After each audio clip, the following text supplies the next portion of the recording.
Howdy there folks, I'm Quinn of Snazzy Labs and this is the video review of IPEVO's Typi for iPad 2 and the new iPad. Now I know many of you were expecting a question and answer video today. Due to time constraints I couldn't bring that to you. However, I promised to do that tomorrow, and rather than just not have a video today, I figured I'd do one of this really brilliant iPad case. Now, I know that when keyboard case comes to mind, you probably roll your eyes. I do too, because 99.9% of keyboard cases are just flat out terrible. The keyboard's never great. You can type just as fast on the touch display. There's no corrections or spelling checks on this where there are on the on-screen. And so really, with an iPad, if you're proficient at typing on the iPad, there's no reason to have a keyboard case. And so when IPEVO asked me if I wanted to review this, I was skeptical and almost declined. However, the craftsmanship and build quality behind this really intrigued me, and I thought maybe if that matches on the actual, if the case is as nice as it looks online, maybe the keyboard will be better than the majority of keyboards. I'm going to show you everything that this case offers and whether or not it's worth your hard-earned $70.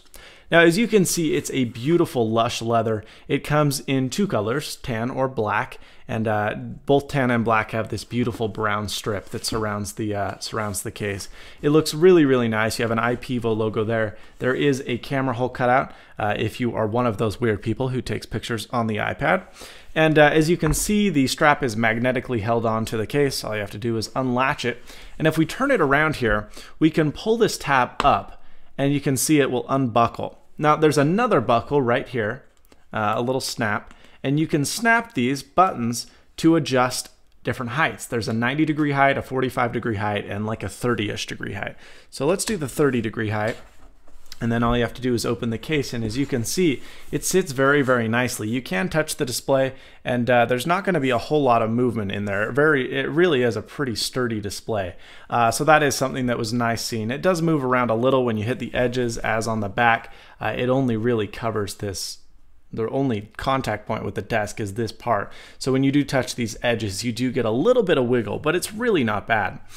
Additionally, the iPad fits in the case very nicely. All you have to do is slide it in from the top, and there's a little leather fold in there. You just put the manifold in there, and it's set and ready to go. You still have access to your volume controls, your sleep-wake button. Of course, you can charge it. You hear speakers through the bottom, and of course, you have full access to the top as well as the microphone and headphone jack. So really it is pretty nice, and it does situate in there quite nicely. Now you're probably thinking, how thick is this thing? And it's pretty thick. When closed, as you can see here, the iPad is about 3 times thicker than what it normally is. So this is going to add substantial bulk. But I think it's not a whole lot to sacrifice, especially considering that leather cases are already twice as much. So what's just a little bit more for keyboard functionality?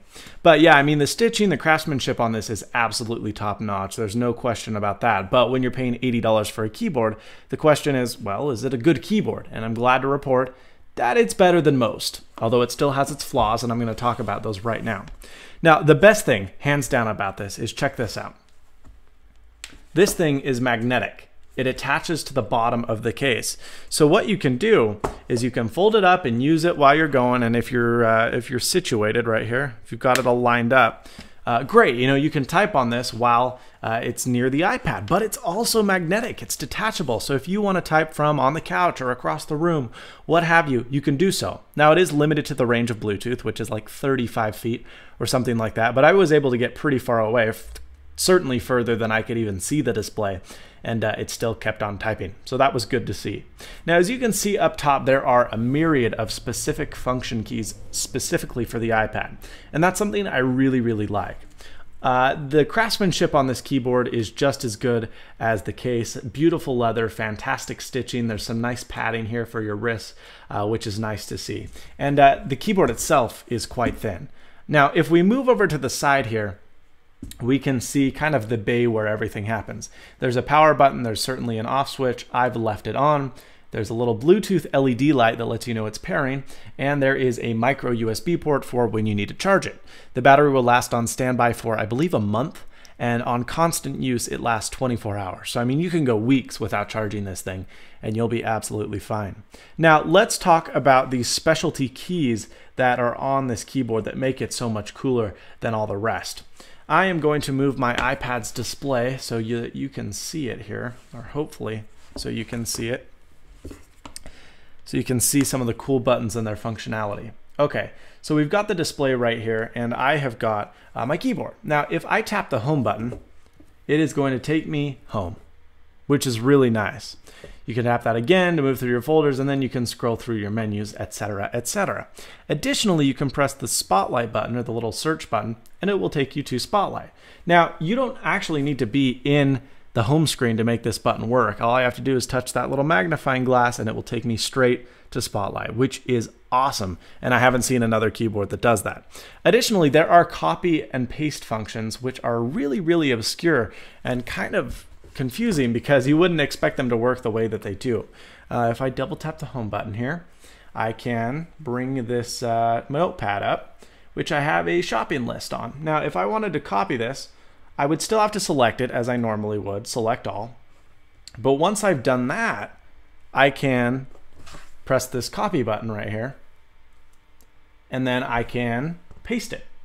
We'll move down one line by pressing return, return, and if I press this button right here, it pastes, which is awesome. Additionally, you still have all of your function keys. I mean, I just selected all the text by doing Command A.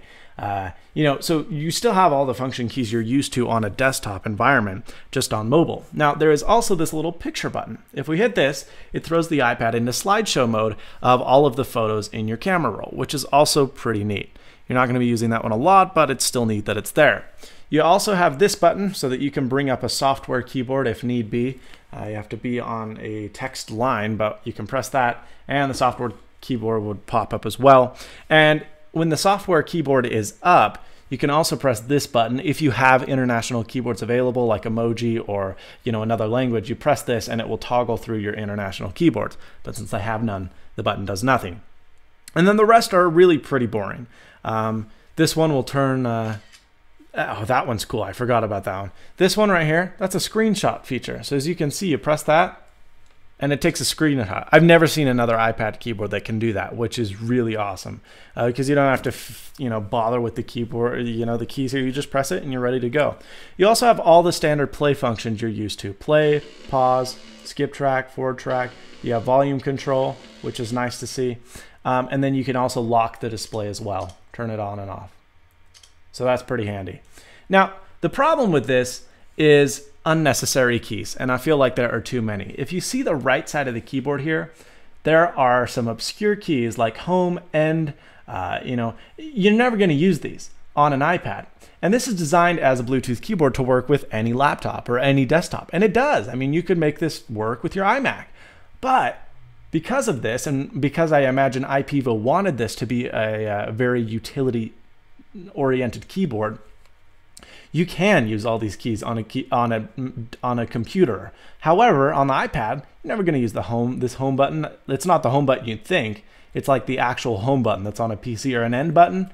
Those have no zero functionality and zero use in an iPad, and they're really just clustering up this whole side of the right keyboard. See this shift button? This is jammed way over onto the end. I use the right shift all the time, and I've had to adjust to the left shift because look the distance between the period and the shift. Your pinky has to move that far. That's a long distance to travel. And so this whole side of the keyboard is kind of a disaster because there are too many keys like page up and page down that you don't use on the iPad. They have zero functionality. And if they were removed altogether, I think that performance would be improved. And so because of this, because of all of the unnecessary keys, the keys are pretty narrow. They're a lot smaller than a traditional keyboard. And so it's going to take some time to get used to. However, after some time and spending some time with it, I can start to type really fast on this thing. I can pump out about 70 to 80 words a minute, which, considering the size of the keyboard and the closeness of the keys and the weirdness over here, that's really quite fast. I can type about 100 with a real good keyboard, but for a small compact keyboard, 70 words per minute is pretty good. In fact, I'm going so fast that Bluetooth can't transmit the characters fast enough. So I'll be typing so fast that the iPad doesn't even get a quarter of the letters. That's unacceptable. That can't happen. And so I really like this case. I really like the execution. And at $70, it really isn't that steep. It's about 10-20 bucks more than other iPad keyboards, and they're immensely better. The build quality and craftsmanship behind this is a beautiful case. However, when it comes down to raw functionality, I still feel like I can type faster on the software keyboard, because although maybe I could pump out more words per minute, the problems with this are greater than having to deal with the problems of a software keyboard. So if you absolutely cannot type on the iPad's keyboard, or you suck at it, then maybe this is for you. But for me, I wanted to stick to the software keyboard, because although I liked this, although I liked the layout, the smaller keys, the weird travel distance, it didn't save me any time. And so if you want an iPad keyboard case, this is the one to get. I mean, this is the best there is. However, I still feel like you should spend time trying to get good at the software keyboard, because in most ways it is better. I'm Quinn of Snazzy Labs. This is going to get a somewhat snazzy award, because if you're the kind of person that does want and need an iPad keyboard, this thing really is for you. Oh, I didn't mention it's smart cover compatible, by the way, so it'll turn your screen off, which is kind of handy. But I mean, this really is a nice case. It's well built. It's designed for a certain kind of person. That person is not me. But if you want an iPad keyboard, this is probably the one to get. I'm Quinn of Snazzy Labs. The IPEVO Typi gets a somewhat snazzy award. Thank you so much for watching. Please subscribe, rate, comment, and as always, stay snazzy. See you later, folks.